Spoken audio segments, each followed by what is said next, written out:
In today's video, I'm going to teach you how to share your work in Smartsheet. By the end, you'll know exactly how to find the right item and share it confidently with your team. Start on the Smartsheet homepage. Here you'll see a few helpful ways to navigate your content.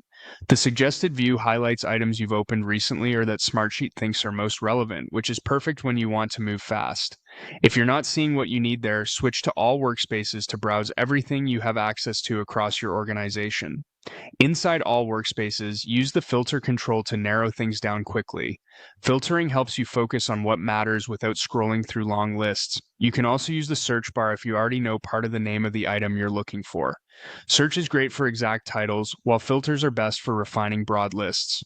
If at any point you realize the item is already in suggested, feel free to jump back there to save time. Once you've located what you want to share, select it to open it. With the item open, look to the top right and click Share. This opens the sharing panel where you'll choose what type of asset you're sharing. If you want to grant access to a whole collection of content, choose Workspace. If you only want to share a specific artifact, like a consolidated view of data, choose Report. Picking the right option here keeps access precise and avoids oversharing. Next, decide how you want to give access. If you need a quick, broad way to distribute access, click Copy Link.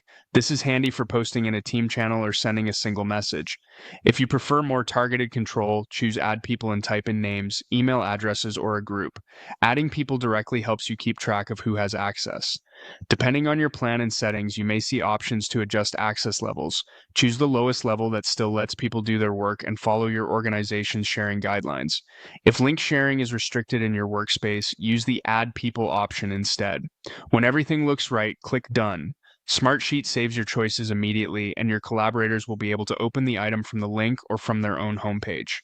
That's the process. Start on Home, explore Suggested or All Workspaces, use Filter and Search to locate the item, open it, click Share, choose Workspace or Report, pick Copy Link or Add People, and finish with Done. With this flow, you'll share the right work with the right people in just a few clicks.